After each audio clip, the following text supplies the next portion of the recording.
Shoresman, Here. Commissioner Wilkin, Here. Vice Chair Jorgensen, Here. Chair Dandekar. Here. We have quorum. Thank you. Let the record reflect that commissioners are present through teleconferencing. I'd like to remind my fellow commissioners and staff to help us reduce background noise by muting your phone or microphone unless you're speaking. Commissioner Vice Chair Jorgensen, would you like to lead us in the Pledge of Allegiance to the flag?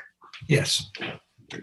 I pledge allegiance to the flag of the United States of America and to the republic for which it stands, one nation, under God, indivisible, with liberty and justice for all. Thank you. The first item on our agenda are minutes of the Planning Commission meeting of March 24th, 2021. If anyone has comments on the minutes before us, please unmute your microphone and identify yourselves.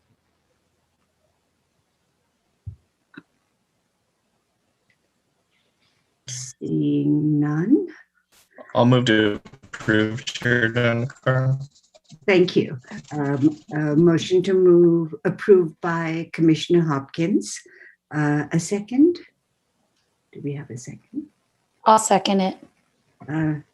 Commissioner Shoresman seconds. Will the Deputy City Clerk please call the roll of the motion?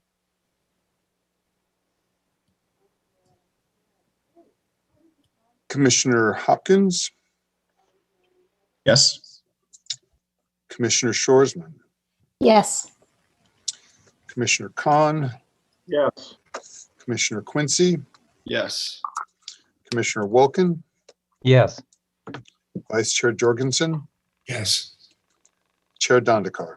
Yes, Motion passes. thank you. At this time, we'll hear any public comments for items not on tonight's agenda. Items raised are generally referred to staff, and if action by the Commission is necessary, may be scheduled for a future meeting. Please follow the instructions on the screen.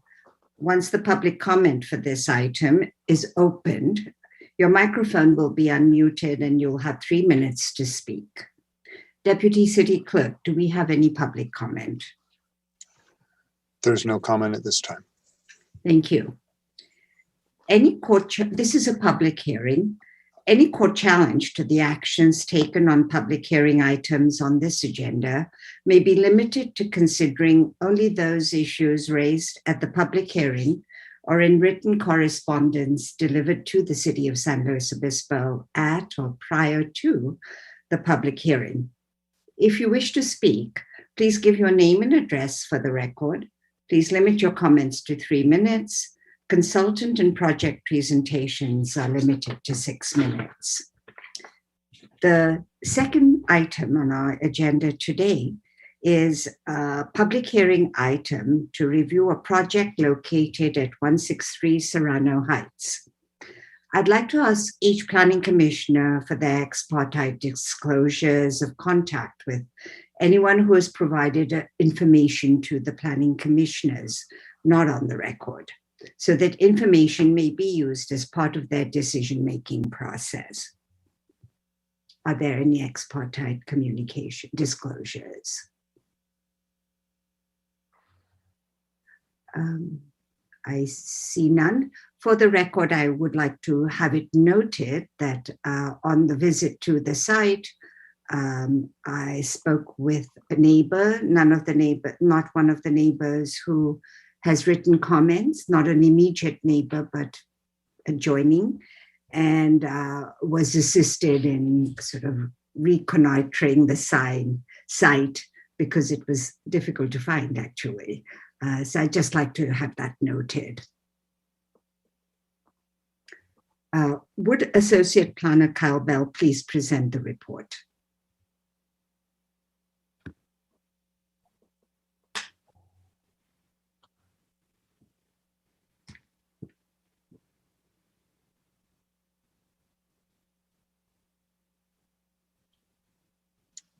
Chair Dandekar, Planner Bell he's working on his technology to get his mic on and to get his presentation up. Okay. Let's just give him a few minutes.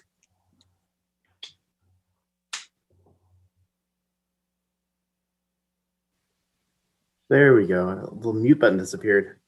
Sorry about Hi, that. Kyle. Okay. Good. Welcome.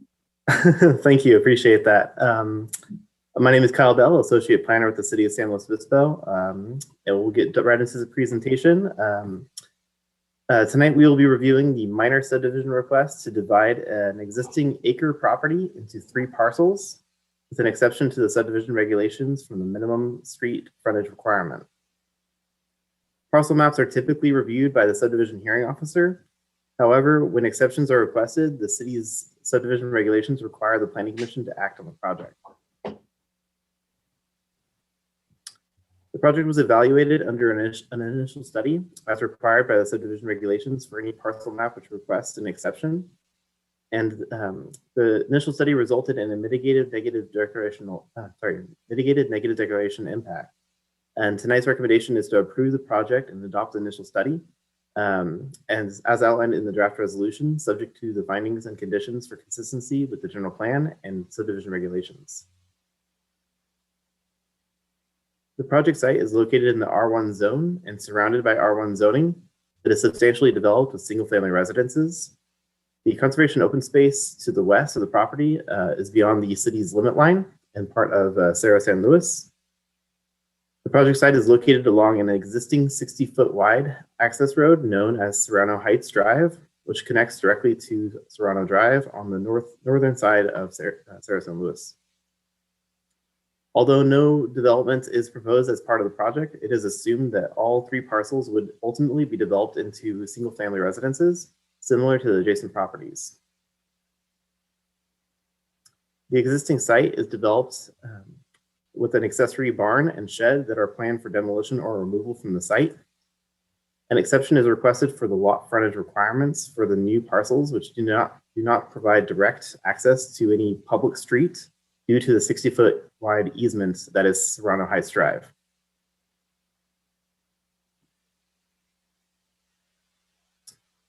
There it is. The subject property was previously approved for a lot line adjustment in December of 2019 that resulted in the existing configuration of the parcels. The property identified in the red boundaries is the subject property for this evening's review. The proposed subdivision includes 2 new property lines that would result in the creation of 3 parcels, shown in green. As shown on the screen, all 3 parcels would share access through a 20-foot access road that connects to Serrano Heights Drive, effectively serving the purpose of the frontage requirement.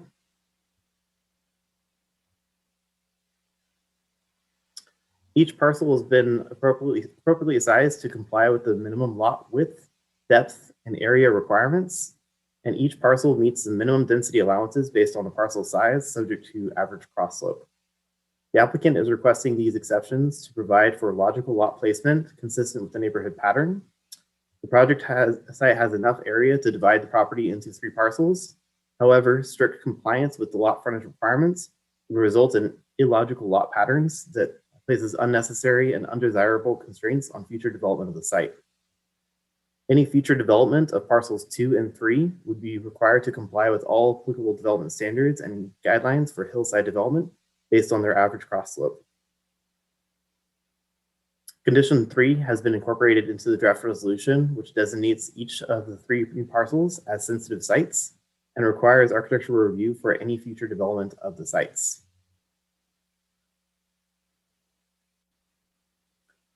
The project site is located within an already developed residential subdivision, representing an infill development opportunity. The exceptions are minor in nature, where access from Serrano Heights can easily be accomplished through a shared private drive aisle that satisfies the intent of the frontage requirements. And the proposed parcel map conforms with the intent of the required findings for exceptions from the lot frontage dimensions as identified in the draft resolution. The mitigated negative declaration for environmental review identifies that the project would potentially affect the following environmental factors unless mitigated. All mitigation measures have been identified for each of these factors to reduce these potential impacts to less than significant, as outlined in the draft resolution in the staff report. And that actually concludes the staff's presentation, and I'm available for any questions.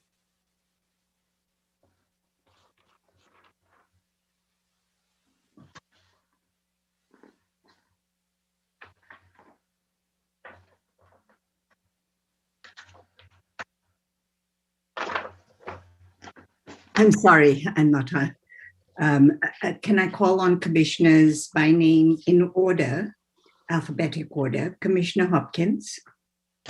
Hey, Kyle. I was hoping you could address the correspondence that we received just in regards to what evaluations already been done on the site in regards to stormwater, and also just lay out what will be done later in the process. For example, when they apply for entitlement review or through plan check. Yeah, absolutely. And so essentially this project is really only inclusive of drawing lines on paper. So there's no actually physical improvements that will occur as a result of this project at this time. However, upon future development of the properties, that's at that time, additional review will be required, specifically requiring a drainage and hydrology study for any future developments that will correct any negative historic drainage patterns on the site or affecting adjacent properties.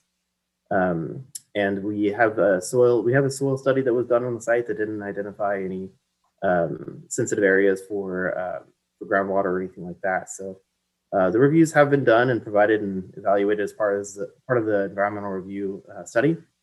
And so I spoke to our engineering division to make sure that there was no additional concerns related to the information presented in the agenda correspondence, and there were no additional concerns, and most of the concerns will be addressed upon redevelopment of the site. And then I also spoke with our consultants at SWCA to confirm as well that the initial study had addressed all the relative concerns regarding drainage, and I was assured that it's all been evaluated. Thanks, Kyle. Appreciate it. That's all the questions I have. Commissioner Khan, I trust Commissioner Jorgensen, it's okay to wait in order. You have your hand up. Sure. Yeah. Commissioner Khan. Yeah, thank you. Kind of a couple questions. The map or the plan on TPM3 on page 23 shows grading on the adjoining parcel that's not part of the project. Is that Mr. Wark's home and he's subdividing it, or? Yes, that is correct. And so as I had mentioned in the regarding lot line adjustment, the two properties have been working together for a long time. I don't know exactly how long.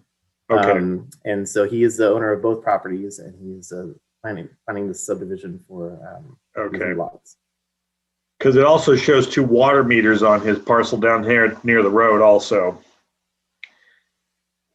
And then on the road that accesses the property, that road is in an easement. Is that it? That there's a 20-foot easement that comes up the hill there, and they're just going to pave it?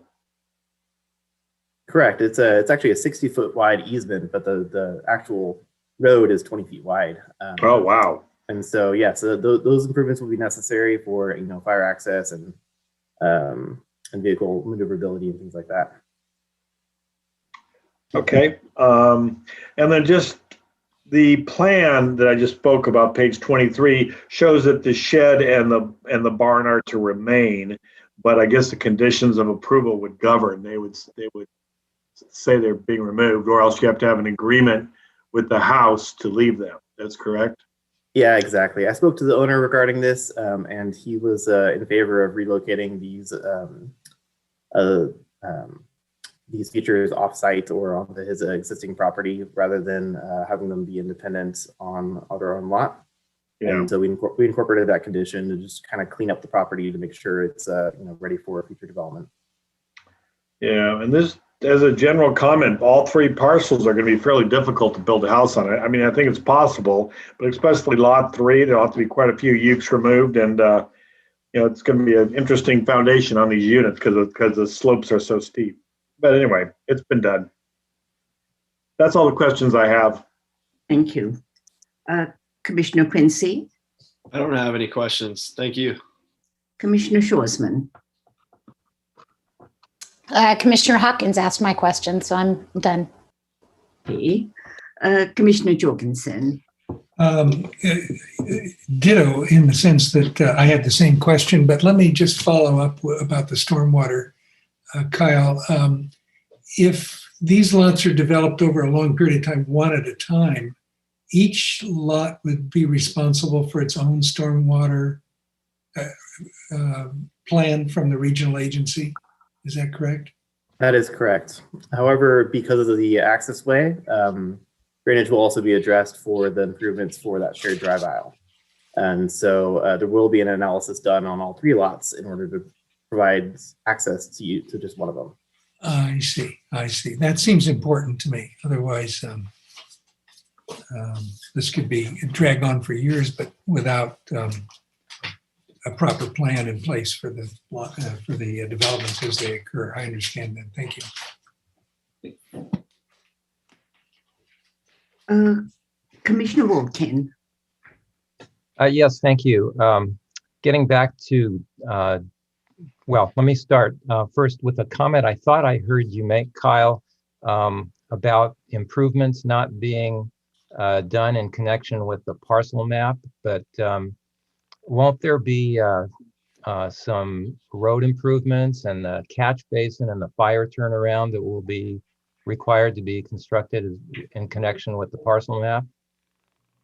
Yes, prior to recordation of the final map, yes, some of those improvements will be required, and those are outlined under the engineering conditions at which will be required at what points. Okay, so you were referring, I presume, to the houses and accessory structures, right? Those would occur at a later time.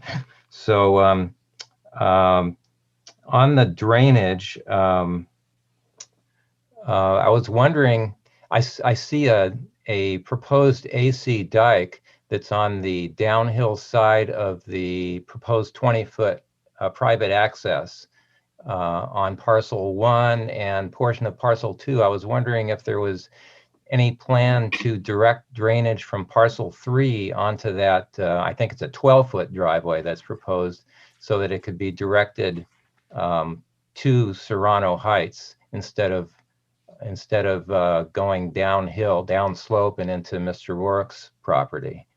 I'm sorry, the neighbor's property. I think it's Mr. Stelfox, the gentleman that wrote the correspondence. So anyway, I was wondering if that's been looked at yet, the idea of directing drainage down the 12-foot driveway towards Serrano Heights from Parcel 3. Yes, it's difficult to know exactly how we're going to address the drainage of Parcel 3 without a development plan.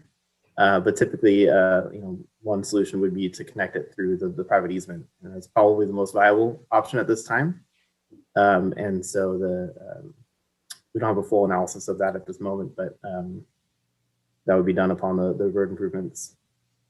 So is that that proposed 12-foot wide driveway being developed in connection with the parcel map, or would that come later in connection with development on Parcel 3? I see it crosses Parcel 2, I see. So would that be done at this time or later?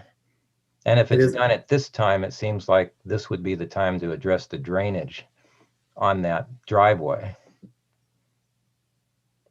It is my understanding, let's see. My best answer I have right now is I don't know for sure. I would need to speak to our engineering representative, Hal Hanula, to confirm the exact timing of when these road improvements will be required upon the recordation of the map. I can answer that question. So this map requires all the road improvements you see on this map to be constructed before recordation of the map. The drainage facilities would also be required to be installed, because what those drainage facilities do is they lessen the impact of the imperviousness of the road. Then as each of the houses are built, they will also be required to address the impervious area that they set up, and they'll have to go to the regional board and prove that they've meet post-construction requirements to mitigate their flow off of their site. So there'll be improvements with the map, And then once the houses are built, there'll be drainage improvements with each of the houses. And just to kind of add on to Commissioner Khan's comments, there is a condition, number 11 from the engineering division, that I think addresses Commissioner Wilkins' comments regarding kind of when these stormwater and drainage improvements will be, which is prior to recordation of the map, and then who it's subject to be to the satisfaction of both the Community Development Director, Public Works Director. So it does cover the drainage and the easements associated with those improvements. Okay, well, that's helpful. So I guess back to my original question, that with that 12-foot driveway being improved as part of the parcel map, wouldn't that be the time to consider whether there would be a, some sort of, whether the drainage would be directed down that driveway into Serrano Heights rather than flowing across downhill? So maybe we don't have an answer at this point, but I'll just throw that out there for consideration. It seems this would be the time to determine what the drainage pattern is going to be if that driveway is going in. So, okay, I'll go on to another topic. In your staff report and your presentation, Kyle, you mentioned that staff is recommending that this be identified as a sensitive site, or that each parcel be identified as a sensitive site, and that would then require architectural review when the plans come in for the future houses. And so, as we discussed this yesterday, I just wanted to confirm, per our discussion, that the architectural review is considered discretionary action, and that it's also appealable if someone objects. Is that correct? That is correct. And so, yeah, architecture review application is discretionary and is potentially appealable. It does go through a public noticing period to inform all of the adjacent neighbors in the vicinity of the action. And so there will be additional opportunity for public to weigh in at any future improvements to the individual properties as they're designated sensitive sites. Sensitive sites are pretty typical of a requirement for any flag lot. And so given that these properties don't have direct access, this is a pretty normal thing for us to require of properties that don't have that access. Okay, thank you. And I have a question about about tree removal, and I'll have more to say about trees later, but I did have one question. I noticed a proposed condition regarding a vegetation fuel management plan adjacent to some of the parcels. Maybe it was for all of the parcels, and I was wondering if that would affect trees at all. Or when you have one of those plans, are the trees typically saved and maybe just pruned, or could this affect trees or other sensitive vegetation? Yes, the fire management plan could affect the trees. There is a fire requirement for how low the branches are to the ground, and so there could be some additional pruning that could be required. At this time, it's not known what those improvements might be, and we don't know the condition of the trees upon when the map will be recorded or when the properties will be developed. Okay, but normally they wouldn't involve removing trees, right? No, that would not be a normal requirement from that report. Okay, all right. And then I did have a question about the parcel lines between the boundary between parcels 1 and 2, but maybe the applicant can address that if he's going to make a presentation in just a little bit. So I'll leave it at that. Thank you. Thank you. Kyle, I too sort of, Commissioner Wilkin echoed my question, which was it's a very steep drop off from Parcel 2 to the adjacent property. If you go on site, the gradient difference is quite a bit. And I too was wondering whether there should be a requirement that all drainage on this subdivision goes to Serrano from the side rather than any adjacencies. But the second question was, I was wondering if you could pull up the map and explain again where Serrano officially stops and how the frontage requirements are being met on the parcel. I know that I tried to follow the description, but I'm still slightly confused because Serrano, unofficially, the road goes through to the next several parcels, correct? But official road stops before it even reaches this property. So how is the frontage requirement being met?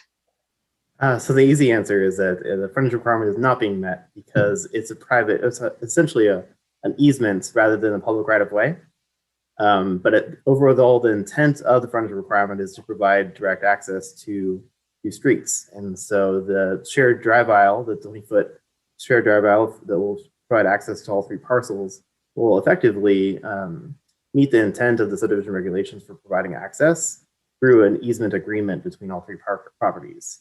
This would then connect to Serrano Heights, and as if you can see my screen, you can see that directly across the frontage, what would normally be the frontage of the property, is someone else's property, and so that's where the easement is. It's a 60-foot easement, and then that's where the transition point between Serrano and Serrano Heights began.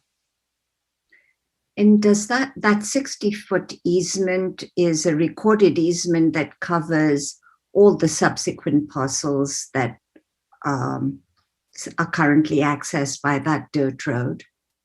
Correct. So there's actually two in this vicinity. We have a similar situation with Penman, which connects to Serrano, which is very, very closely a private driveway more than a shared access easement, but it does provide access to properties leading up to it. And you can see that all these adjacent properties beyond Serrano Heights also do not meet the frontage requirements, and they have shared access agreements to provide access to Serrano Heights or Penman Way. And does the city or the county have easement access also to the pedestrian traffic that then accesses Cerro San Luis through that gate there? I'm not entirely certain at this point of whether or not that's an official designated easement agreement for pedestrians to connect to that trailhead. I wasn't prepared to answer that question at this time.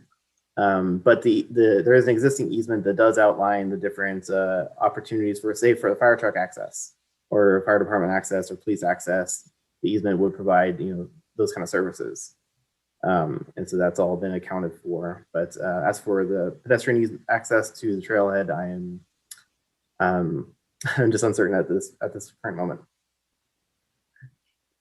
It was a question because I've been up there, and at times there has been a lock, and it's been confusing, and I just wondered if the city should be thinking about that. I realize it's Parks and Rec and so on, but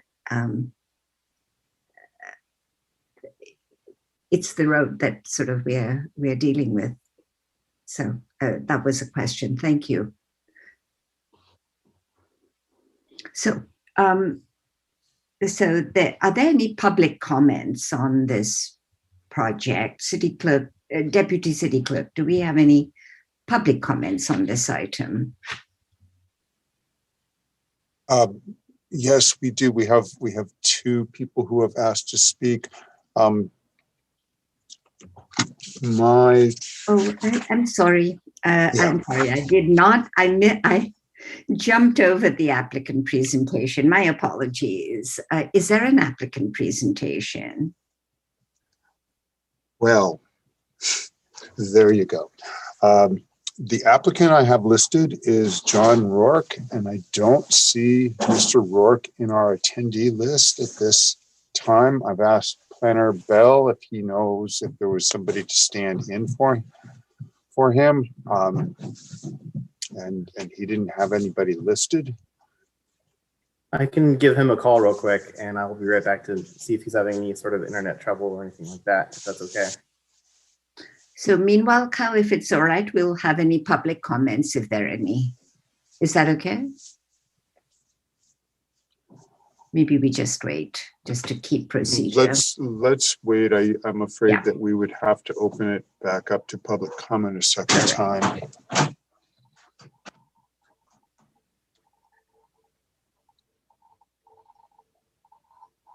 I was wondering if Michael Codrin or Tyler Corey might be able to clarify where the responsibility vests for that sort of public access issue that I was talking about, because I think it's pretty important from a community perspective. It just doesn't seem very clear. Tyler here, and I am not aware that there's any pedestrian access. The city does have obviously several trailheads that access Cerro San Luis with some facilities for parking and trail designations, but there are access points. The nature of whether there's an easement for ped access or whether it's restrictive. For this particular location, my sense is that one, the city would not be interested in advertising that this is an access point to Cerro San Luis. There's no services here. It's a very residential area. There's no parking. It wouldn't be conducive for that. And I don't think that would be, I think this easement agreement, an access agreement is pretty old, and it probably does not address, I think, the question that Chair you're asking, which is would it allow for trail access through that area? And I would say no, it does not. And I don't think, and the Parks and Rec Department would not be interested in providing that due to just access requirements and probably some neighborhood concerns as well, given the point of access. Thank you. I'm here now. So this is, I'll provide an introduction. This is John Rourke, the owner of the property, and he will be representing himself during the applicant's presentation. He's borrowing someone else's laptop, which is why he has a different name associated with the screen. Sorry, I'm at a birthday dinner. Can you all hear me okay? Yeah. Oh, okay. I can address some of the questions you had about the easement or pedestrian easement. That's a prescriptive easement because it's been used for so long as a access to the mountain. It's prescriptive at this point. The access that does come at the end of Serrano Heights is walking on to John Madonna's property, which is private property as well, but also prescriptive. It then crosses over John Couch's property, which is also prescriptive, and then hits the Lemon Loop Trail. Let's see. Also, you guys had some questions about drainage. I think you're all looking at the same context map I'm looking at, which is good. You probably noticed the Blue Line Creek to the west there. Historically, all drainage from the property on lots 1 and 2 have gone to that Blue Line Creek there.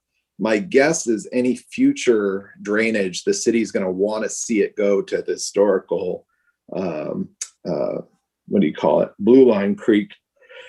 Because ultimately, if we send it down Serrano, that's just more water going down. That's a pretty good grade. And then it ends up in the same creek anyway. So historically, it's gone that way. My guess is it'll go that way. Kyle, can you go to the, there was a site plan. I don't know if you can see in the top left corner on parcel 2, there actually is an storm drain. Oh, does that mean? Oh, there is an existing storm drain on the property, and we haven't had any problems that we've noticed with any water draining over onto Stelfox. Really good neighbors, by the way, really like them. I think they're worried about the erosion that's happening on the back of their property, which is the west facing part of the property. That erosion is mostly due, I would say, to the Blue Line Creek. They also mentioned a possible stream kind of in that parcel 2 area. I was on the property with Stephen at one point, and he mentioned that we haven't noticed anything that kind of suggests that, and there was no water intrusion when we did the soils on that property. So obviously, if we proceeded with building a house in that location, that would be an issue that would come up, and then it would have to be mitigated at that point. But I haven't seen anything that suggests that, not to say that that isn't happening. I think another question, if I remembered, was how do you do a building on parcel 3? There's currently a building there. The barn is there. There's a foundation there. My guess is that house would kind of replace the barn if there were a house built there. I wasn't aware that the site improvements as far as roads would be done as part of the map, but I could be wrong about that. I would have to read that. Historically, we've done that when it's on private property, we do it with the build, but I could be wrong. I didn't see that part yet. And then I think that was all I remember from questions. Does anybody have any other questions based on that information?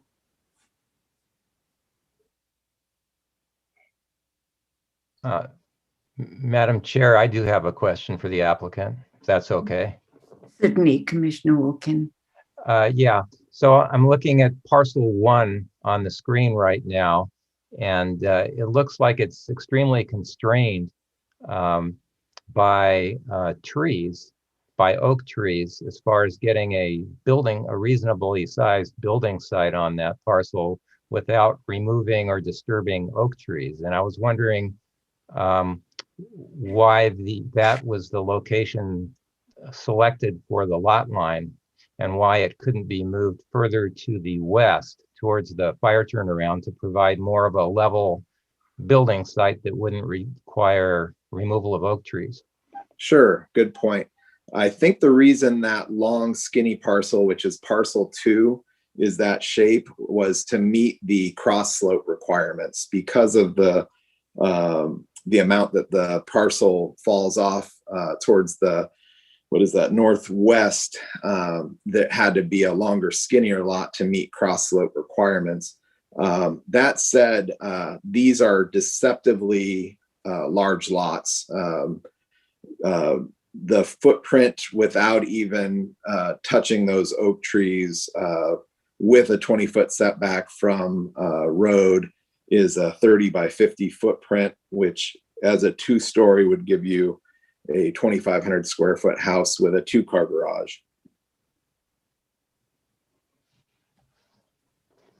Okay, all right, thank you. I guess maybe I'll have a follow-up question for staff on the cross slope issue, but thanks. Sure. Are there any other questions for the applicant? And thank you very much for the clarification on the prescriptive easement issue. No problem. I don't see any. So thank you very much, Mr. Rourke. Deputy City Clerk, do we have any public comments on this item? We have one person with their hand up, Jill Steffox. I'm going to promote her to a panelist so that she can speak and share her video.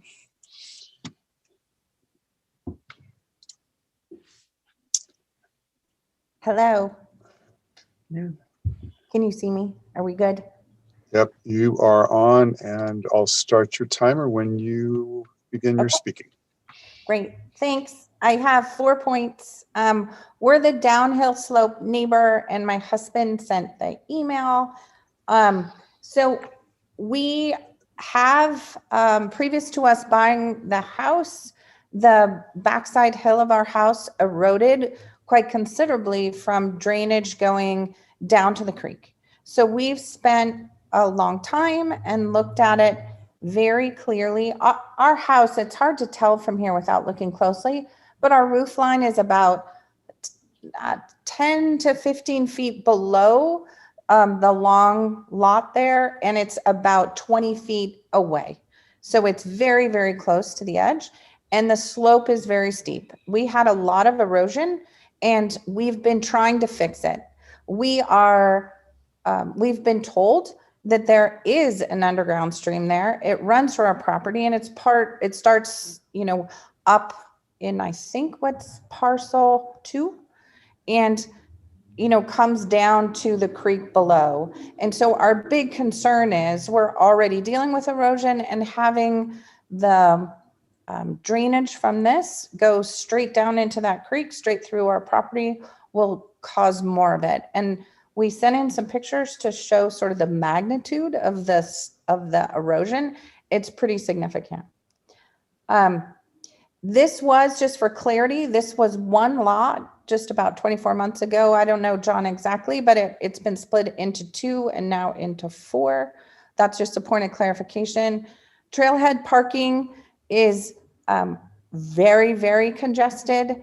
Even the garbage truck turns around in our driveway. And so, we're concerned about like how that's all going to work with the road and more traffic and parking and people. Because I think it's going to be very narrow. And then, yep, that's all my points. Thank you. Do commissioners, are there any other public comments?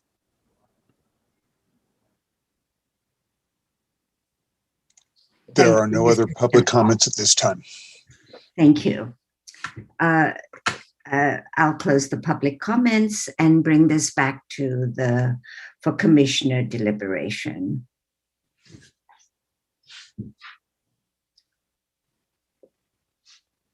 Are there any comments from commissioners? Commissioner Wilkin, did you? Yeah, thank you. I did have a couple follow-up questions for staff. First of all, regarding the drainage easement that the applicant pointed out, is that an existing easement or is that proposed with this parcel map? That's on the westerly edge of proposed parcel 2. I think it says 20-foot private drainage easement. Is that already in existence? This would be part of the project as an additional easement to be required for the map recordation.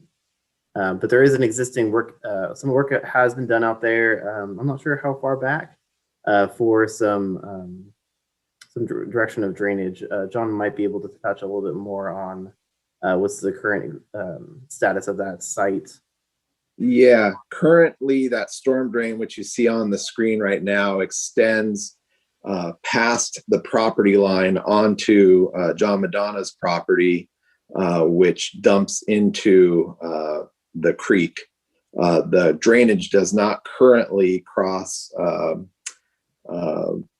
Jill's property that I know of. To tell you the truth, I haven't looked over there in a while, so I'll definitely check in with her and make sure there's not something I'm missing.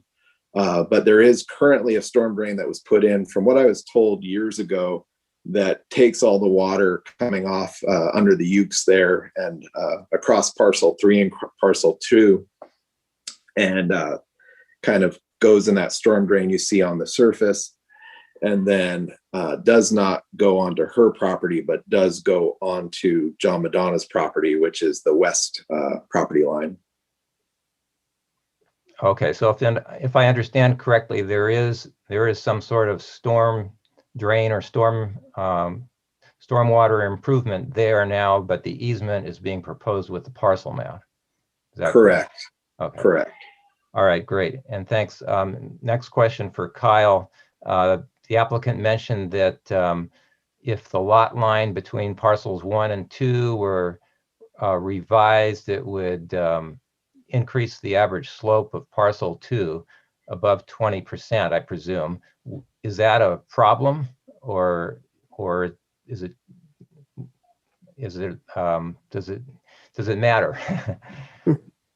Well, I suppose it'd be up to the Planning Commission's purview for consistency with the general plan and required findings for subdivisions. There are some some policies I found that do discourage the construction on properties that are above 20% in slope, but there's no limitation on creating a property of less than or greater than 20% slope. So it would just be an interesting finding to put together to allow for a greater than 20% slope, but not necessarily possible. Okay. All right. Thank you. I didn't have any more questions. I did have some suggestions, but I don't know if you want to go on to other commissioners, Madam Chair, or we've brought the applicant in again to the deliberations. So if there are any questions that we need to ask the applicant, maybe this is a good time, because then I'll close that so that we can have commissioner deliberations. I did have a question, Mr. Rourke, about the trees on Parcel 3. They're substantial, and so the idea would be that many of them would have to be cut down, right? If you were to build. Not if I build.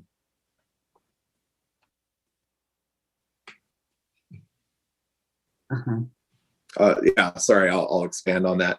I have a history of building in the city, and I tend to work with existing trees. I'm building a house on 380 Hill Street, where we decided to, build the tree or build the house within the tree, canopy, but within distance where the tree can survive.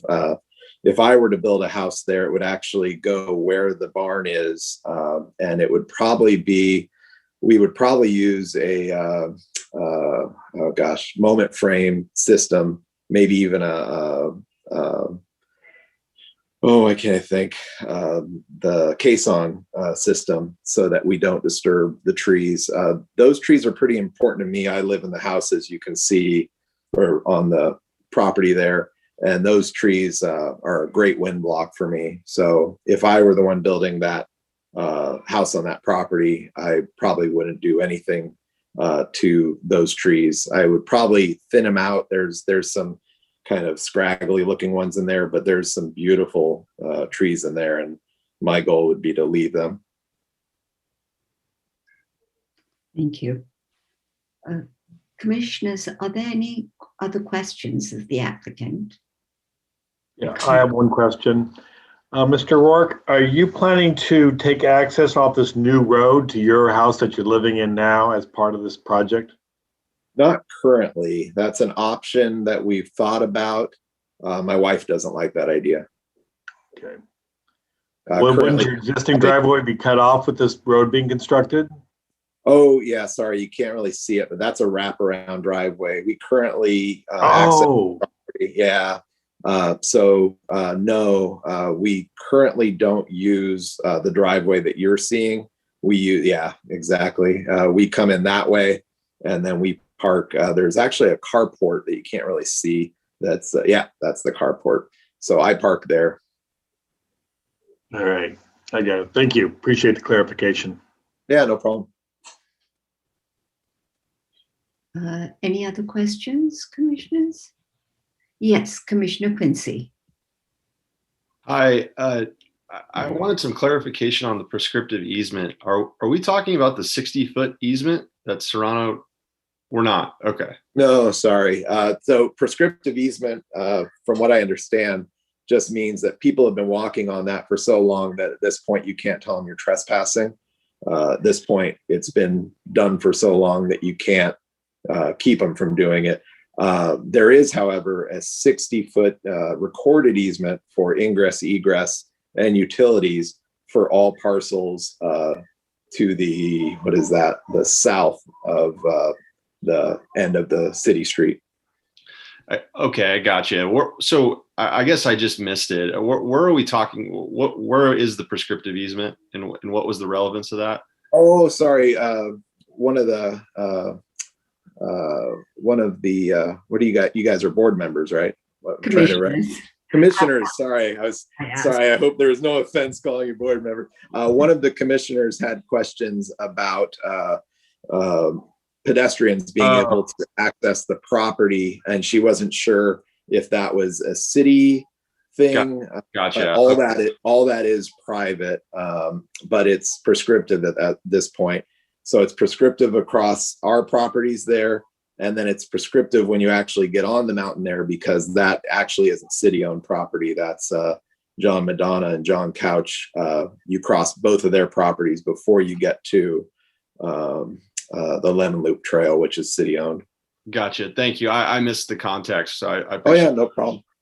Yeah, I know, and I should clarify that. I mean, all the property owners have been extremely generous. I mean, but there has been sort of off and on closures of these access points. I was just wondering what the actual status was. Yeah, I don't think anybody's ever closed off access on our road there.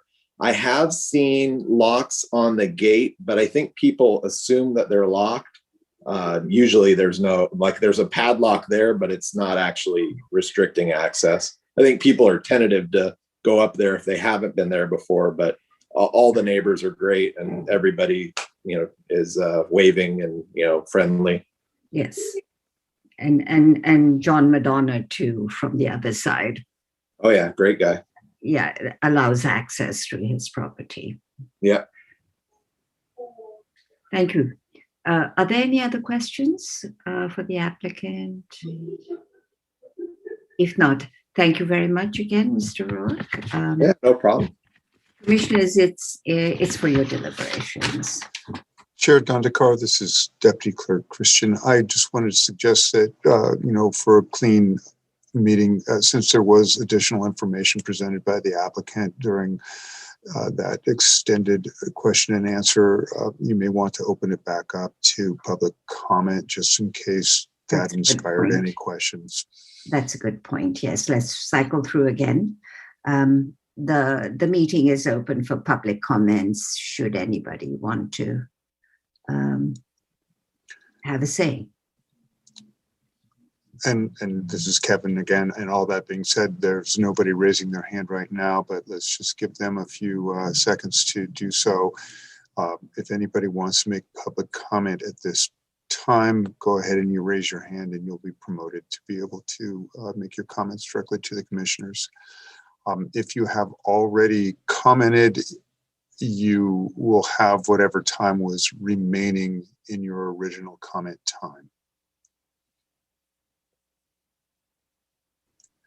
Okay, I see Ms. Stelfox would like to use the remainder of her time. One moment while I promote her.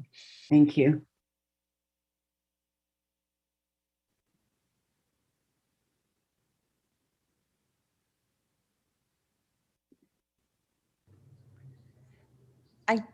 I would like to ask a question if I can, or is that not part of the proceeding? You can make a statement in the that is a question to the commission, but not the applicant. Okay, yes. So my question was, how can we, or what's the process to resolve the drainage issues, or the timing to resolve the drainage issues, so that they don't continue and that we can manage and mitigate it, because we'll be certainly affected. And so I just want to know the process if I can. I think that's a question for staff, right? Yes. Sure, I can answer that question.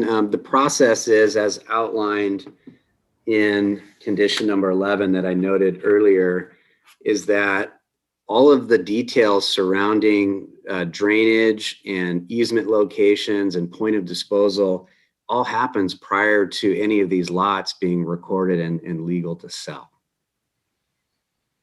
So all that happens before there's any opportunity to sell lots. And then at that point, there will be further studies required as individual home sites come in for review, as noted in the condition that requires design review. So we'll be looking at again, as Kyle mentioned, how the homes, not only from a drainage perspective, but also from a site development perspective on hillside development, how the grading is going to happen, and all the details surrounding that in terms of design, privacy overlook, and those factors, along with the trees and other environmental issues.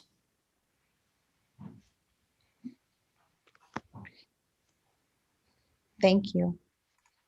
Chair Dandekar, I was wondering if staff could put up condition 11 so everybody could see it. That would be a good idea. Kyle, is that possible?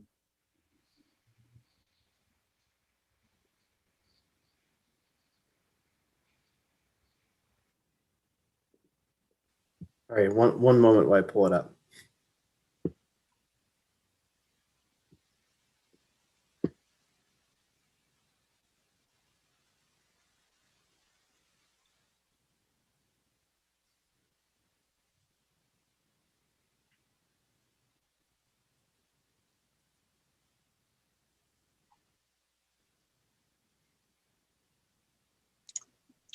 Chair Dandekar, this is Deputy Clerk Christian Wall.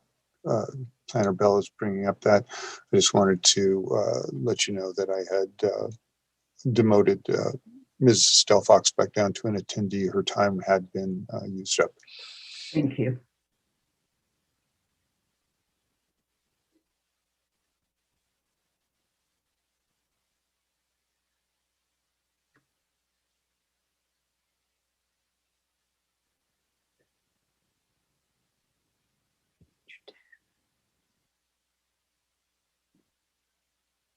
Can everybody see the condition?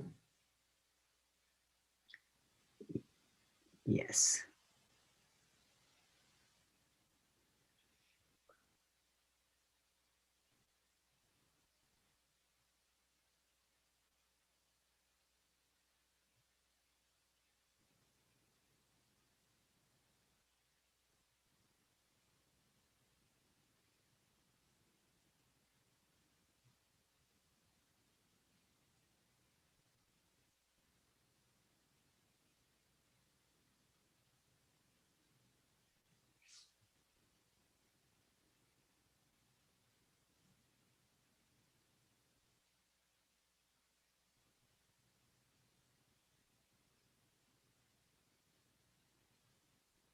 Commissioner Wilkin, did you want to make any comments?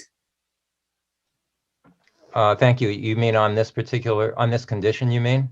Yes. Oh, okay. It seems to be pretty self-explanatory, and the last sentence appears to state that if there's work that needs to be done, it actually needs to be done prior to recordation of the map. So if there are any, I'm assuming that if there are any drainage improvements that need to be done to support the parcel map, those have to be done prior to recordation. Is that correct, staff? Yes, that's a requirement. Okay, thank you. Okay. All right. So, commissioners, this is open for deliberation. If there are any comments or suggestions, or do we have a motion? I'd like to make one comment on the drainage issue. So the improvements with the map would only mitigate the increased runoff by the road. That's what the improvements are for, and they'd have a maintenance agreement to maintain the road and also maintain the drainage improvements. Then as each house is built, those will also increase impervious area and increase the drainage, and each of the houses and the contractor or the owner of that would have to mitigate that drainage increase for that improvement. So there'll be drainage improvements now with the map, and then there'll be future drainage improvements to mitigate any of their water impacting downstream properties. Anyway, that is my comment, and I would be willing to make a motion to adopt the draft resolution, attachment 1, and grant final approval of the project based on finding and subject conditions.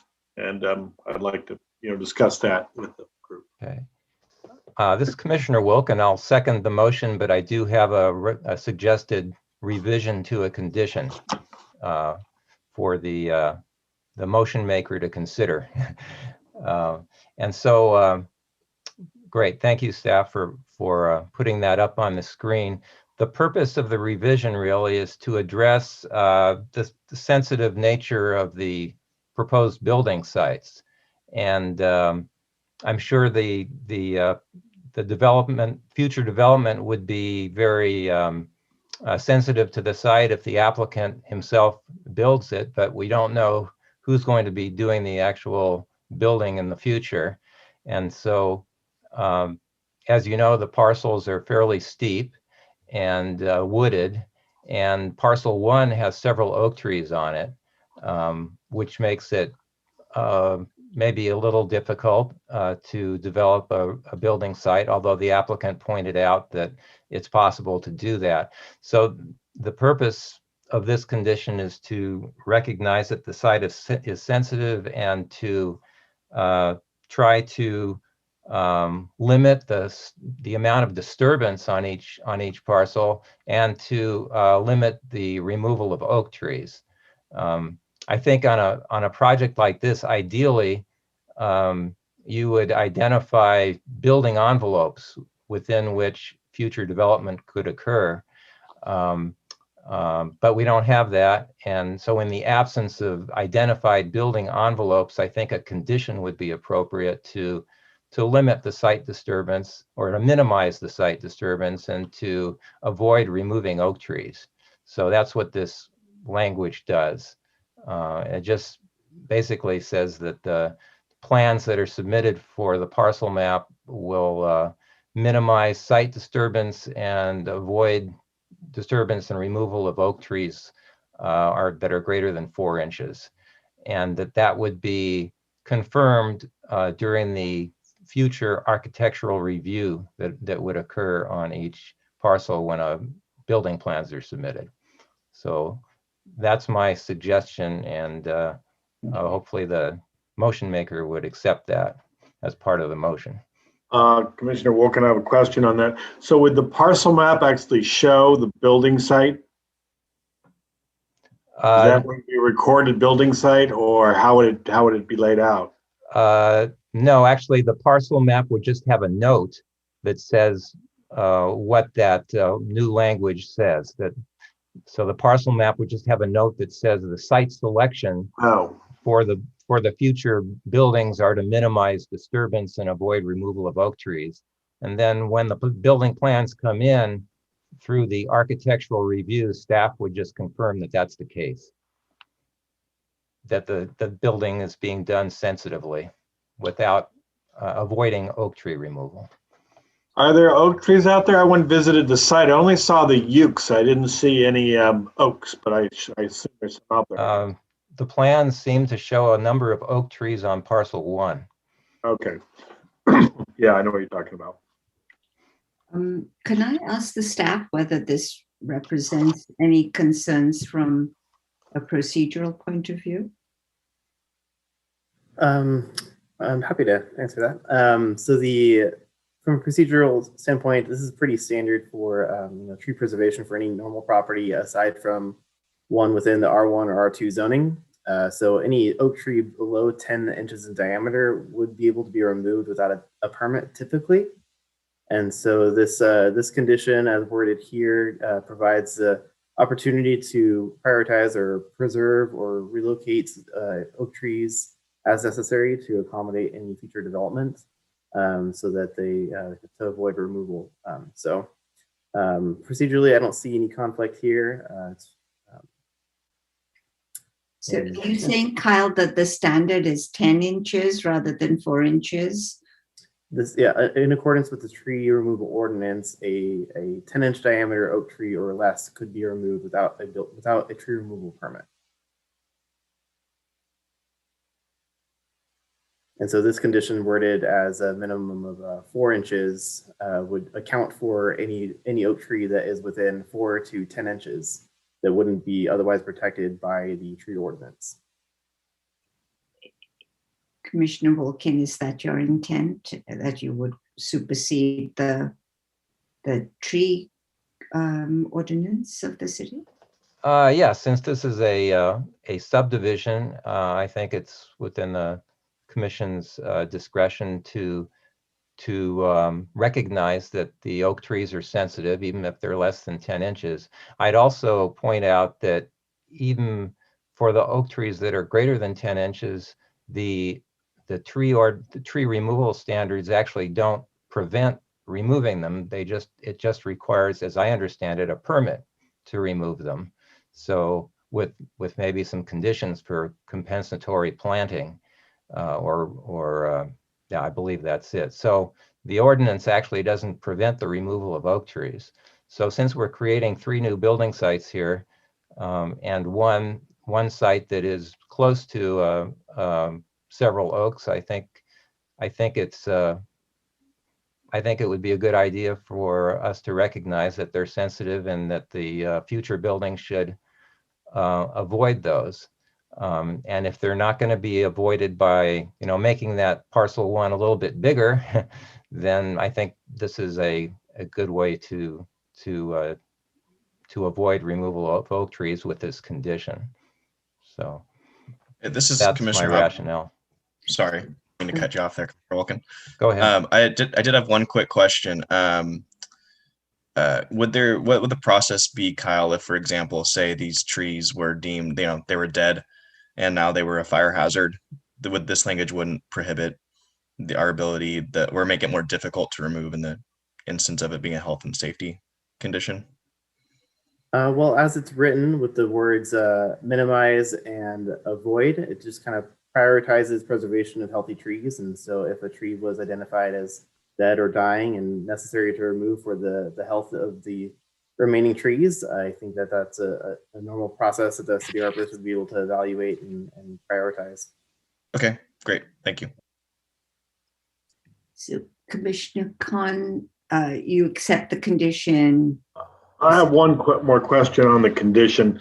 So when we say minimize site disturbance, so let's say lot 3 wanted to build a garage into the hillside, and so they had retaining walls in the back of the garage so they could put the garage at the lower level, and then you'd have a house above it, and you'd walk up and get to the house. So you'd have pretty major dirt moving, soil removing, and retaining walls. So would that be considered site disturbance? From my understanding, this would be the site disturbance, and avoid disturbance is specific to the preservation of oak trees. And so this would be within their canopies or area of protection that would be specific to this condition. That's my understanding of the original, of the intent. Commissioner Wilkin, please correct me if I'm wrong. But that would not preclude the ability to grade sites where there are no oak trees. I believe lot 3 has maybe very few or none of the oak trees on that portion of the site that would need to be graded for future development. Chair Dondekar, actually the intent of the minimized site disturbance was to avoid the situation where you're grading on a large area of the site. So it wasn't just about oak trees. It was about disturbing on a steep slope, doing a lot of grading. And I think the condition leaves it up to the discretionary authority of the planning director during the architectural review to decide what is an appropriate amount of site disturbance. These are pretty large parcels. They're steep and they have trees, some of them. So the idea was to just minimize how much grading is occurring on a hillside area, which I think is consistent with city policy. Thank you for that clarification. Commissioner Khan, are you okay with the condition? I am okay with the condition, yes. I'm okay with it. We have a motion and a second. Is there discussion? Commissioner Jorgensen.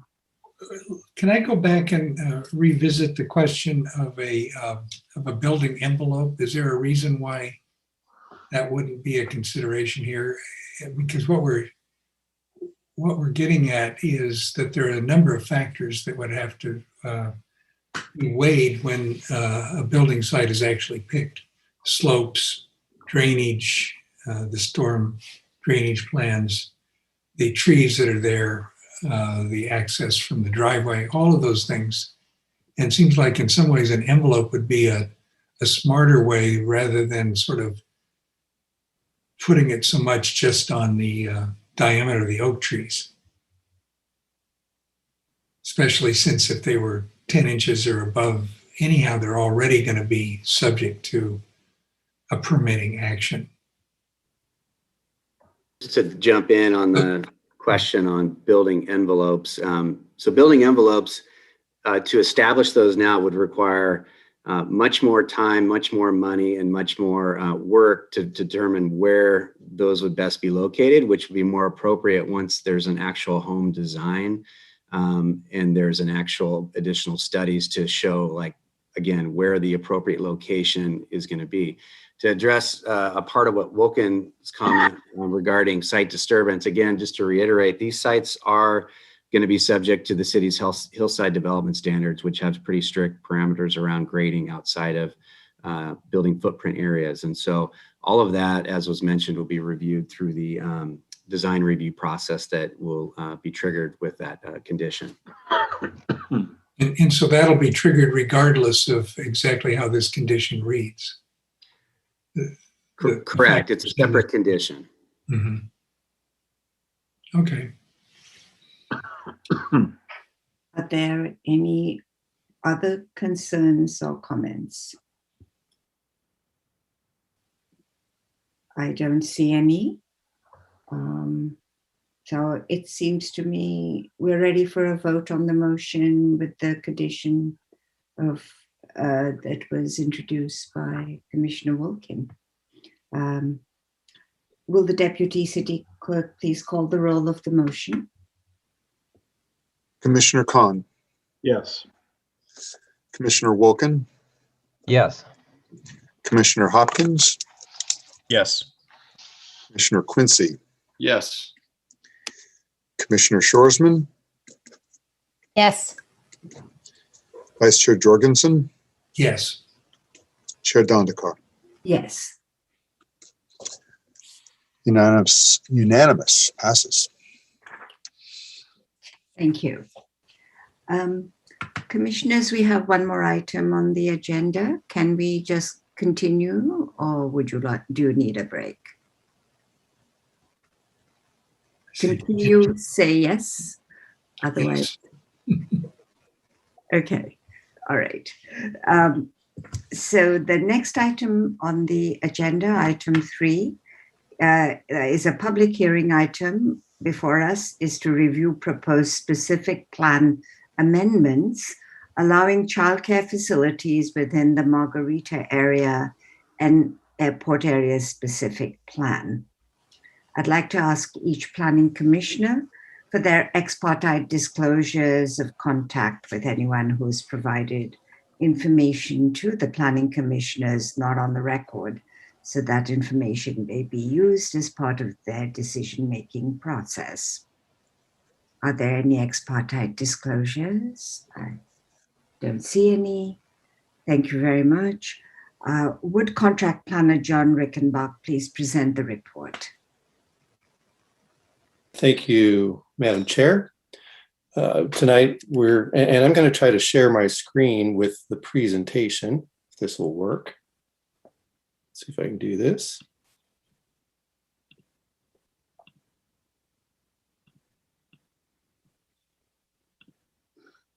How's that working right there? Not seeing any. Do we have it now? There we go. See it. Thank you. Okay. So tonight, let's see if we can do this. Tonight, the topic is to review proposed specific plan amendments allowing daycare facilities within the Margarita area and airport area specific plans. The recommendation will be to adopt a draft resolution recommending that the City Council introduce an ordinance to amend both of those specific plans to allow for daycare facilities consistent with restrictions that apply citywide under the municipal code already. And just to familiarize everybody with where the planning areas are, Margarita is essentially north of, north of Prado, and airport south of Prado, more or less between Higuera and Broad, and very large areas. To provide a little background why we're doing this, why we'd like to do this. there was a need for increased childcare opportunities that was identified as a major city goal. And October of last year, City Council authorized staff to amend the Margarita and airport area specific plans to allow for daycare facilities consistent with the municipal code, because currently daycare facilities are prohibited in Margarita and they're restricted to 14 kids of on-site employees in the airport area specific plan. So the idea really is to bring these two areas into conformance with what goes on in the rest of the city. So let's talk about physically what we're proposing. The proposed action would amend the text of both Margarita and airport area specific plans to allow for daycare centers and family daycare as defined in the municipal code and subject to the requirements set forth in the municipal code. So that amendment language is included in the draft ordinance, which is part of your packet. And in that case, it does show strikeout and underline so you can see what the differences are, which are not many, but they do provide what we're discussing here. So your purview tonight is to review those amendments and make a recommendation to the council regarding those amendments and whether they should introduce an ordinance to enact those amendments in the specific plans in question. So let's talk about what the municipal code requires now and how it would change. Well, the code wouldn't change, but right now the municipal code does allow for family daycare and daycare centers. Those are not exactly the same thing. Family daycare is essentially childcare within your home, within a residence. It's when you have a few kids there and you run a licensed facility. A small family daycare is 8 or fewer kids. A large one is 9 to 14, but in no case do they exceed 14. And the 14 would also include the kids who live in the house, if that's the case. So right now, those are considered essentially part of residential uses, and they're allowed in any zone where residences are allowed, all the residential zones, including mixed use and whatnot. Now, daycare centers are different. They are essentially a commercial facility. They're non-medical, but they include not just a daycare center, but also preschools, nursery schools. They're actually allowed by right in office zones and most commercial zones, and with a minor use permit in downtown commercial, tourist commercial, and service commercial zones. Daycare centers are also allowed in residential, manufacturing, and business park with a minor use permit. Now, right now, in Margarita, daycare centers are prohibited. Family daycare is not clearly addressed. It's just not addressed in the plan. Without going into the background as to why they would have been prohibited, Margarita was adopted back in 2004, and it had to do with consistency with airport issues, airport proximity issues at that time. And the airport area is similar. It was adopted back in 2005 and also had limitations. The limitations aren't quite as strict. They would be allowed on a very limited basis in the CS, M, and BP zones, but no more than 14 kids, and they would have to be of on-site employees of whatever the business that's on the site there. So they wouldn't exactly be like daycare centers in the rest of the city. Daycare centers are not allowed in other zones. So family daycare is also not addressed, as it is not addressed in Margarita. And this is also important as a nuance because the airport area does not describe residential uses, except now in the Avila Ranch area, where that issue is also not directly addressed. So that's the backdrop.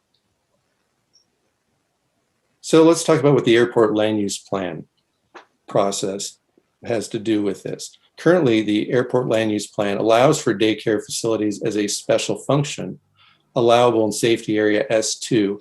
S2, there's a map in your packet that shows where that is, and it's portions of both plans, essentially the far western end of the airport area and parts of the eastern and fringe areas of Margarita. Now, currently, the Airport Land Use Commission is updating the existing airport land use plan. It's anticipated to be adopted in May. Daycare facilities are considered a compatible land use now within the revised map, Safety Zone 6, and you have that in your packet as well. Now, Safety Zone 6 is a lot like Safety Area S2, but it's actually more permissive. So once that adopted, there will be more areas within both specific plans where you could do daycare centers. Now, these amendments are structured to comply with both the existing or the updated airport land use plan.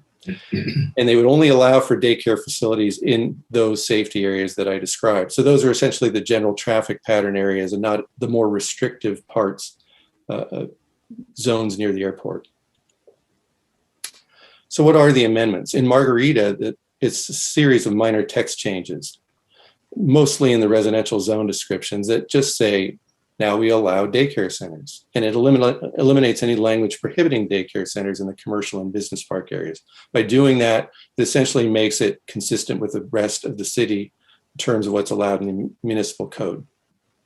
There's also an updated discussion about airport compatibility to be consistent with current direction in the airport land use plan, and it would be the same for the updated airport land use plan as well. For the airport area specific plan, it just requires updating the land use table in that plan to allow for family daycare and daycare centers consistent with the municipal code. So it's fairly straightforward in what the amendments actually are. The draft ordinance exhibits A and B show the language that would be proposed. For environmental review, the project is exempt under CEQA, under the general rule that it wouldn't have any possibility of a significant effect by doing the action you're undertaking. There would be project-specific CEQA review for individual projects as they come forward. So that's where CEQA would really kick in. For the actual amendment here, it's essentially just making things consistent with the rest of the city and therefore exempt. So again, back to the recommendation. To adopt the draft resolution recommending to the council that they introduce an ordinance to amend the airport and Margarita area specific plans to allow daycare facilities consistent with the municipal code. We did receive a little bit of agenda correspondence on this, which I'd be happy to address if the questions came up. And so I hand it back to you, Madam Chair. Oops.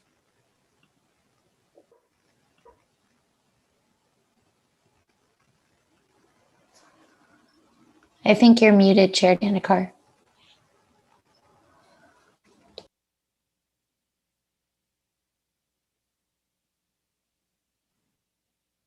Thank you very much. Let me just ask alphabetically if commissioners have questions. Commissioner Hopkins. I have no questions at this time. Thank you. Thank you. Commissioner Khan.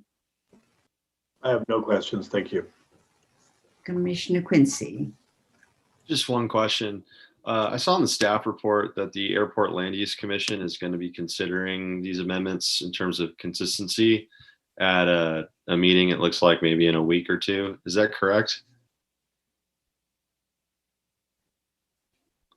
That is correct. It'll be on April 21st. They will be considering that. And so if you make a recommendation, and this goes to the council, we'll have the benefit of their input as it goes to the council and reflect that in the staff report for the council. Okay, that was kind of my question, why we weren't waiting for their decision, but I guess since it's the council, ultimately the council's final decision, they'll have that information. Thank you. That's correct. Thank you. Commissioner Schwarzman. Yeah, I have two questions. The first one is that I noticed in Exhibit A, and I'm sorry, I should have noted the page number. I usually do that. It notes that this is sort of a related, not exactly to daycare, but I did notice that it says schools are not allowed in residential areas R1, R2, R3. That seems strange to me. Is that for real, or what's the reason? Yeah, well, first of all, the amendment is limited to this issue at hand about daycare. The rest of the language that's in there that's not underlined or struck out is actually existing language in the specific plan. So it's not anything that's added there. That's just put there to provide context so you can see where it was in the plan. That's an issue that could be taken up at another time if you're concerned about that. But that would require a separate specific plan amendment.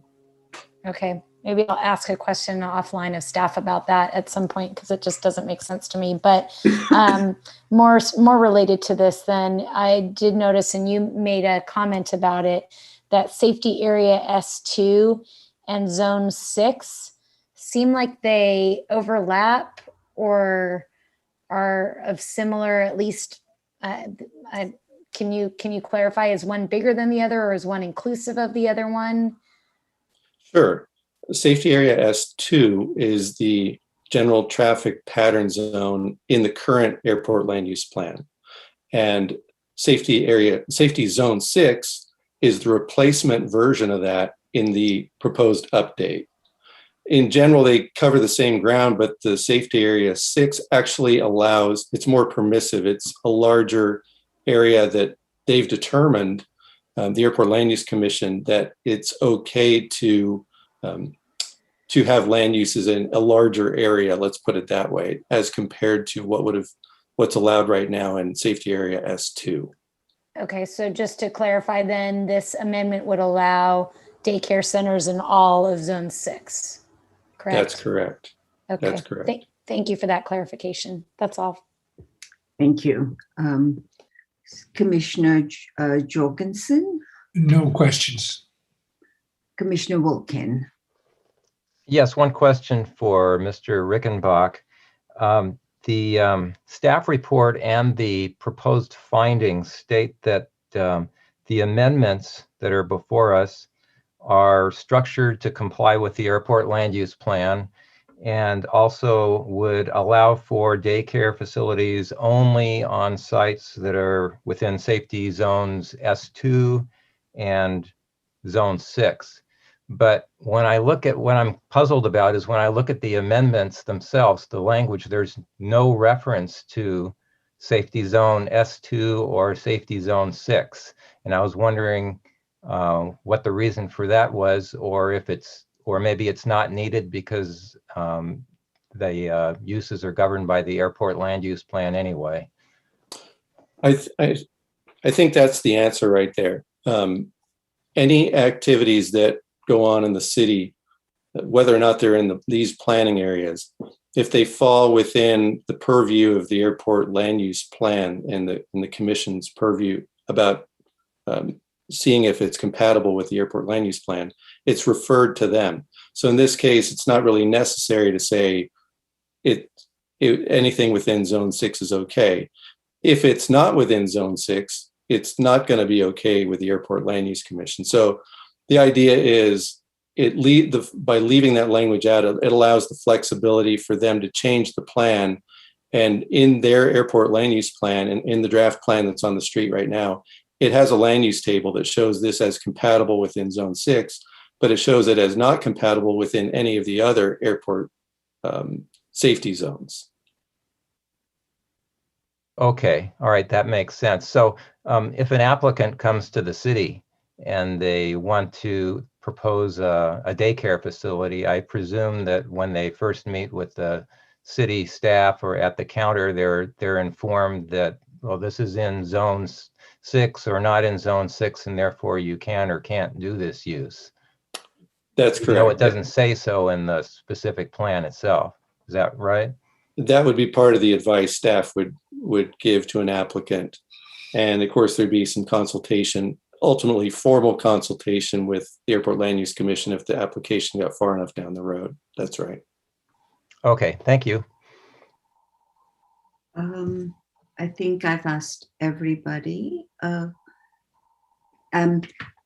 wonder if you would, Mr. Rickenbach, address the sort of issues that were raised by Mr. Ogden about a specific facility. Sure. Well, first of all, the letter refers to a specific facility, which, just so we're all clear, is not something that's under consideration tonight. What the that specific facility, that would be another discussion point, whether you have issues about that. But as far as this goes, it's really comparing apples and oranges for what we're trying to accomplish here tonight. The regulations, well, I think the concern that they had was sort of a compatibility issue with a neighbor. and whether or not it's appropriate to have a use like that, a daycare next to something that's potentially incompatible. This amendment we're considering tonight doesn't really change that kind of discussion one way or another. This would allow for daycare centers that are still subject to a minor use permit within the area in question. So there'd be conditions put on future developments that are daycare centers within this area, potentially through that permitting process. And as far as that one goes, I think that's a side question that isn't really something that pertains to the action at hand right now. It's something that's a compatibility issue on a project by project basis and should be considered separately. So this is just possibly an incompatible use that would require to be permitted to continue, but it's right. It's a separate action that's worthy of follow-up, but it's really not something that has to do with what we're talking about tonight. Thank you for the clarification. If there are no other questions from commissioners, and I don't see any, Deputy City Clerk, do we have any public comments on this item? We have one public comment. We have 3 public comments at this point. The first person that I will bring forward is Chris Rodebush. I'm promoting to a panelist now.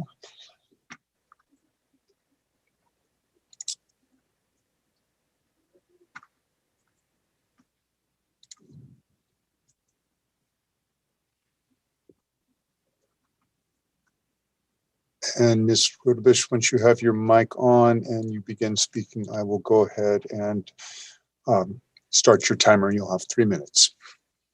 Great, thank you. Good evening, Planning Commission. My name is Chris Rodebush. I'm a resident of San Luis Obispo. I work at First 5 San Luis Obispo County, and I'm here on behalf of the We Are the Care Initiative. The We Are the Care Initiative is a coalition of committed individuals and agencies mobilizing to bring together all facets of the community to build upon our current community-based childcare system. Since our inception in the summer of 2019, we have sought to increase the access, affordability, and quality of childcare options for all families, and to elevate the profession of early childhood educators. We have pursued our goals through education of public and private sectors, the utilization and alignment of resources, and collaborative innovation. The proposed amendment of the airport area and Margarita area specific plans is an opportunity that supports both the mission and vision of the We Are the Care Initiative. As noted in your report and known all too well by resident families, there is a great need for childcare in this community. Childcare was also identified as part of the city's major city goal efforts, and the need has been exacerbated by the COVID-19 pandemic. The proposed amendment would create potential for more of the much desired and essential childcare needs for families who live or work in San Luis Obispo. We Are the Care voices its strong support for this amendment of the airport area and Margarita area specific plans. Our hope is that as this body makes decisions such as this one, you will join us in advocating for the needs of children in San Luis Obispo and support us in finding ways to value early childhood and those who nurture our youngest generation. Thank you, and to learn more about We Are the Care, you can visit first5slo.org. Thank you very much, Ms. Rodebush. The next speaker will be Ty Serrano. I'm sorry if I mispronounce your name. I'm going to promote you to panelist now. And once you are able to turn on your mic, you'll have 3 minutes to speak. Thank you so much, City Clerk. So commissioners, I'm Ty Serrano. I'm the CEO of Trust Automation. You did fantastic on my last name, by the way. And I responded much less. I'm also, we at Trust Automation, my wife and I run the Trust Children's Center, or what we speak of as TCC, which is a childcare center for our employees. We have a current center on Earthwood Lane, and we're working with the city right now for permitting for a new facility, new children care center at our new facility on Venture Lane, which is a little ways away. The question I have, and I'm strongly support this. It allows us to expand who we care for in the childcare area to just take care of 14 kids. The costs are higher, and you could use the same amount of space to care for about 30 to 40 kids. So it makes it more compatible to be able to use a larger group. But the issue that I need help with, because I don't know if I understand the report, is the safety zone 6 completely makes sense. But it appears to say that anything in safety area S1C would not be allowed, which are areas that are in the zone 6. And it actually excludes our Earthwood Lane Center, making our Earthwood Lane Center not a center that can be used for larger than 14 children. It does do a perfect job for the proposed one on Venture Lane. So I'm wondering if I'm misunderstanding something, or if there's an incompatibility there that needs to be addressed, because in the S1C, there's also, when I look on around the airport, there is the athletic center for gymnastics. It covers the upper Damon Garcia soccer field, so they're inside of it. So all of these uses where there's concentrations of kids are actually in the S1C, which seems incompatible with not allowing a daycare center, if I understand that correctly, and I could be wrong because I don't do this regularly.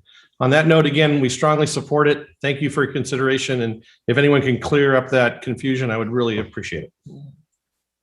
Thank you for your comment.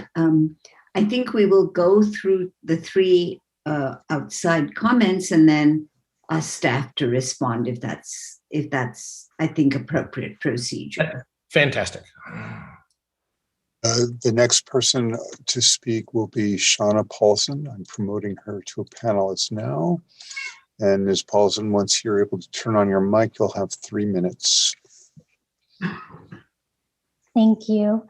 My name is Shana Paulson, and I am the Children's Services Manager at the Community Action Partnership of San Luis Obispo County and the Child Care Resource Connection.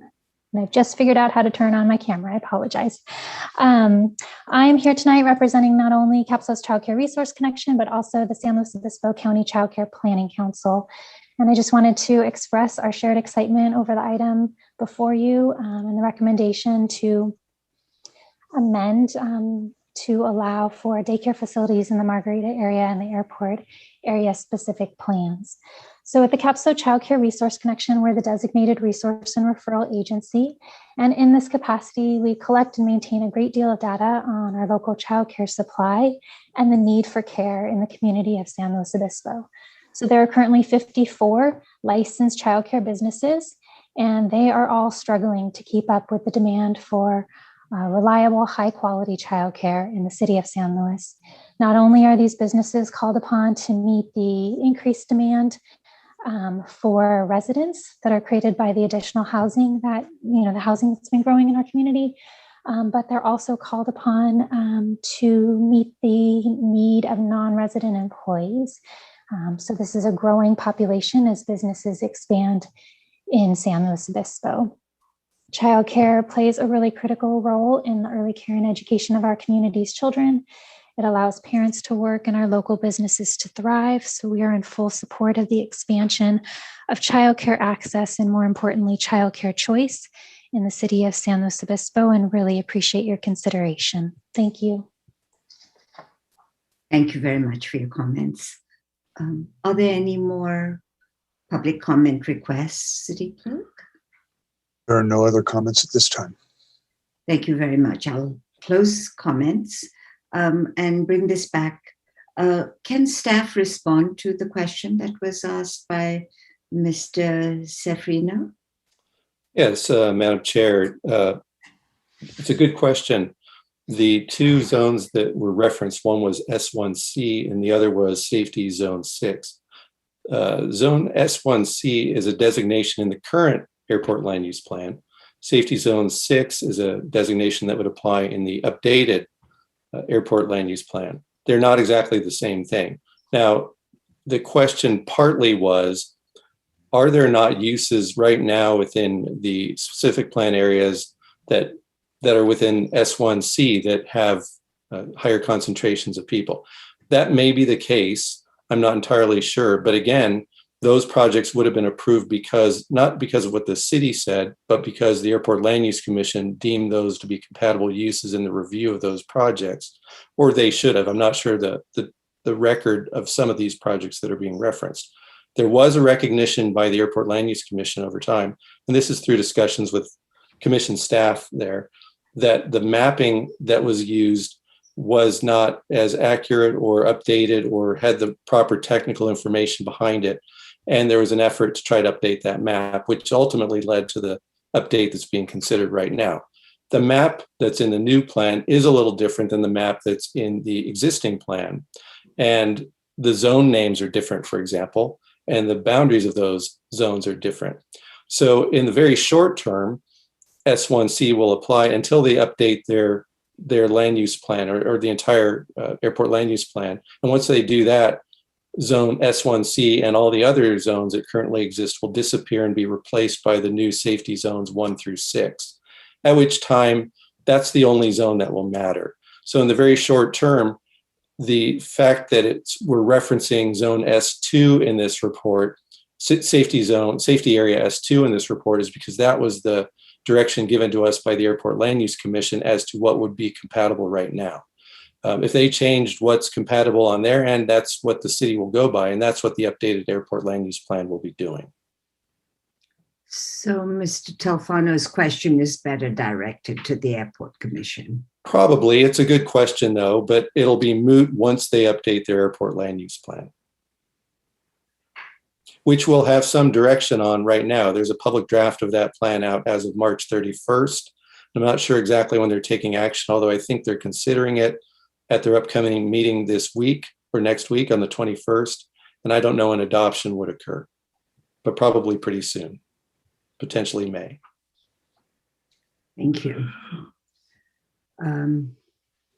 So commissioners, public comment is closed. Thank you, Mr. Rickenbach. It's open for your deliberations. Are there comments, concerns? Yes, Commissioner Hopkins. Hi there. I'd like to just speak in support of these amendments. Also just coming from the perspective of I'm on the steering committee of Slow U40, which is a group that engages the under 40 demographic here in town. And this is outside of housing, probably the #1 issue. We hear time and time again is not enough childcare options are available. And so I'm highly supportive of this, and I'd like to have a motion to adopt staff's recommendation. So are you making such a motion, Commissioner Hopkins? Yes, I'd like to make a motion. Thank you. Is there a second? I'll second the motion. Commissioner Quincy seconds. The floor is open for discussion. Comments? Yes, Commissioner Schwarzman. Yeah, I would just like to say that I'm strongly in support of this. It's been widely documented that we don't have enough affordable childcare. And I think that these two areas in particular, where there's a growing industrial base and more businesses in the airport area and Margarita area, that there's no better place to have more opportunities where hopefully more employers like Trust would be willing to put in their own childcare centers, and other, losing my voice, others would be willing to open up businesses to support the need in that area. And I look forward to voting in support of it. Any other comments? Yeah, this is Commissioner Wilkin. I agree with the Commissioner Hopkins and Schwarzman. Childcare, daycare is a major city goal. These amendments make sense. They simply apply the same rules in the Margarita and airport areas as exist in the rest of the city, consistent with the airport land use plan. So it makes complete sense, and there's a need for daycare facilities, and I support the motion. Commissioner Conan-Jorgensen, do you have anything to add? I'll just add ditto to everything everybody said. Childcare is extremely important, and I'm fully in support of this resolution. I as well, and I also would like to just acknowledge a really good staff report on the part of Mr. Rickenbacker. Very helpful to parse all of this. Yes. Yeah, I too really strongly support this. A lot of young families are buying into the new housing that's being created in these new areas. And absolutely, it's very, very useful to have childcare close to your home. So I too am very strongly supportive of these changes. So I think we have a motion, a second. Deputy City Clerk, could you call the roll of the motion? Commissioner Hopkins, Yes. Commissioner Quincy, Yes. Commissioner Khan, Yes. Commissioner Shoresman, Yes. Commissioner Wolkin, Yes. Vice Chair Jorgensen, Yes. Chair Dandekar. Yes. Motion passes. Thank you very much. Staff updates and agenda forecast.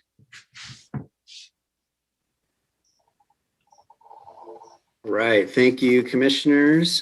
Just looking out with our forecast coming up, our next meeting is on April 28th. And we have only one item on the agenda, but it's an important one. It is the general plan conformity report for the city's capital improvement program. That's going to be a part of the 21-23 financial plan. And so it's something that's required for us to do, and that'll be coming forward on that night. And then looking out to the first meeting in May, we have one item right now on the agenda. Another substantial item is the Parks and Recreation Master Plan and Element Update. So that will be before you on the 12th of May. And then we also on that night will be looking at electing a new chair and a new vice chair. So you'll have that on the agenda as well. And then just a note that and a reminder that we do have a pretty robust training budget for commissioners. And I know it's been a year where it's been mostly remote, obviously, and may be so for the near future. But just want to remind you that I'll continue to look for opportunities that are assisting you all to be better commissioners and focused on some of the key issues that we're facing here at the city. And that please reach out to me if you have ideas or you come across some training opportunities, and we will be able to provide reimbursement for those training opportunities for y'all. Thank you very much for that reminder, Tyler. The city's always been very generous about supporting planning commissioners, getting development education. So thank you. With that, I think we are ready to adjourn this meeting. The next regular meeting of the Planning Commission is scheduled for Wednesday, April 28th, 2021 at 6 o'clock via teleconferencing. And any decisions of the Planning Commission is final unless appealed to City Council within 10 days of the action. Recommendations to the City Council cannot be appealed since they're not a final action. We have made all recommendations today, I believe. So thank you very much. I will see you on April 28th. Thanks, everyone. Good night now. All right. Bye. Right.